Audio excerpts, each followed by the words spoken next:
Senator Ramon Bong Revilla Jr. After receipt of the 25% commitment, which were packed in 6 cardboard boxes, each containing at least 20 million, and 1 paper bag containing 5 million, amounting to 250 million to the residence of Senator Revilla at the White House compound, Aguinaldo Highway, Bacoor, Cavite. While the boxes were being unloaded, Senator Revilla and I talked for about 20 to 25 minutes. Senator Nancy Binay, there were 2 deliveries. The first delivery amounted to 340 million at a house in Horseshoe Village, Quezon City, and the second delivery amounted to at least 200 million at another house, but also in Horseshoe Village, Quezon City. There are situations that national and local elected politicians would request me to source projects for them. If given more time and opportunity to review the records and confirm supporting facts, I may be able to particularize the details of these transactions and dealings. Senator Ramon Bong Revilla Jr. I have a close and friendly relationship with Senator Ramon Bong Revilla, and we go all the way back since the time of Amay Bisaya and Mayor Viseo, who first introduced me to the former legislator while I was still a district engineer in Laguna sometime in 2005 or 2006. We frequently meet in important social gatherings. Senator Revilla later on became a godparent of two of my daughters, while I became a godparent to one of his children. When Senator Revilla was incarcerated, I visited him several times at the PNP Custodial Center at Camp Crame. Because of our close relationship, Senator Revilla had asked me for assistance on several matters which I can no longer exactly recall at the moment because this happened a long time ago, and I presently don't have records to help me reconstruct the events. Sometime in the third quarter of 2024, Senator Revilla and I met where he asked me for a list of projects for funding, ostensibly to help him in his national campaign. When Senator Revilla asked me about the percentage of the commitment, I suggested either 20 or 25, to which Senator Revilla said 25%. Soon thereafter, also in the third quarter of 2024, I asked then District Engineer Henry Alcantara to prepare a list of projects, which he subsequently gave to me. The said projects are enumerated in a list here to attach as Annex A. Moreover, still in the third quarter of 2024, I also asked then District Engineer, but later Regional Director for NCR, Engineer Gerard Opolencia, to prepare a list of projects, which he subsequently gave to me. The said projects are enumerated in a list here to attach as Annex B.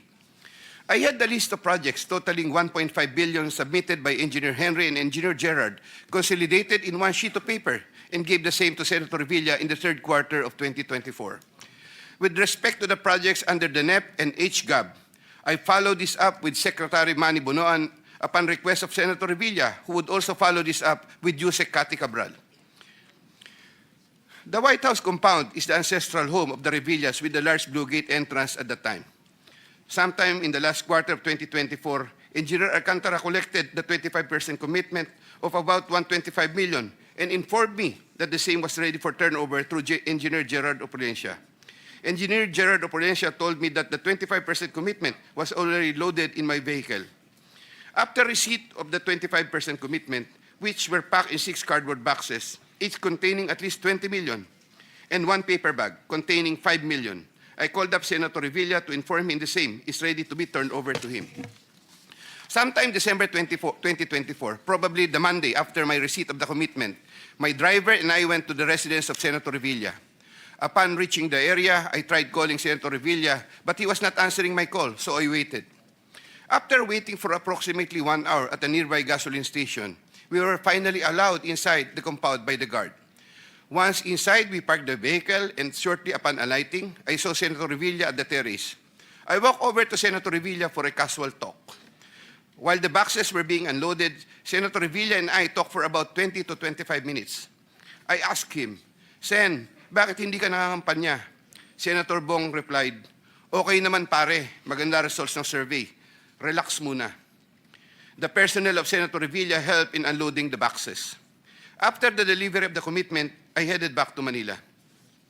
Sometime late January or February 2025, in relation to a list of projects submitted by Engineer Gerard Opolencia, Senator Revilla called me to follow up on the status of the commitment. About a week later, sometime February 2025, I informed Senator Revilla that the same was ready for turnover. Before the start of the campaign period for national elective positions, I directed one of my aides to deliver commitment amounting to 250 million to the residents of Senator Revilla at the White House compound, Aguinaldo Highway, Bacoor, Cavite. Senator Nancy Binay. Carlin Yap Villa is the aide of Senator Nancy Binay who transacted with me regarding the latter's projects and commitment. If I recall correctly, I first met Carlin in the year 2018 during the budget season at the Senate.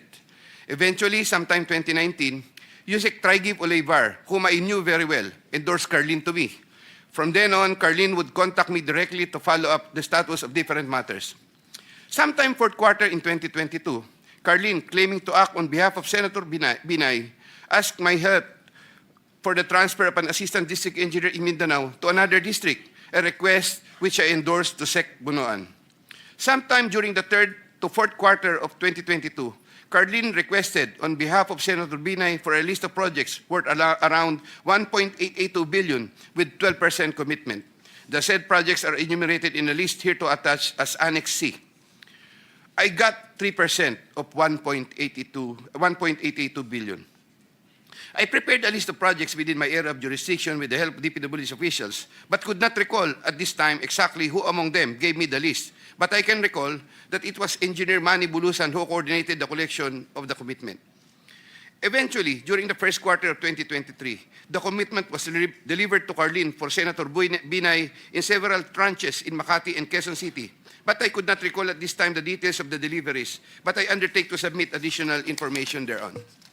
Sometime last quarter of 2023, Carlin again asked for Senator Binay a list of projects for inclusion and funding under the 2024 GAA, which I provided with the help of Engineer Gerard Apulescia and Engineer Henry Alcantara. The total list of projects initially amounted to 2.5 billion, but which was reduced to 1.672 billion. The said projects are enumerated in the list here to attach as Annex D. Apparently, some individual or group offered Senator Binay a higher amount of commitment of 15% instead of the previous 12%, with the promise that the commitment would be released much earlier. Yusek Traigib learned about the plan to transact with this individual or group, and I was informed by Yusek Traigib that he confronted Carlin and said to her, "Bakit nyo binabawasan ng kay Robert? Siya din naman ang nilalapitan ng mga yan pagka nagkakaproblema."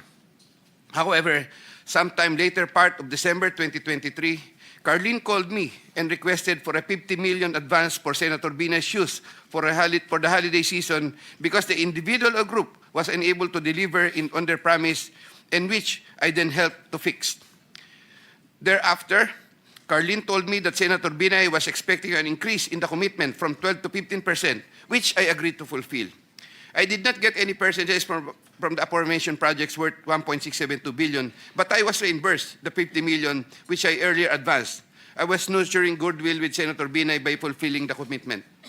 Sometime 2024, Carlin requested me to relay to Sec. Bunoan Senator Binay's request for some allocation under the NEP, which I did.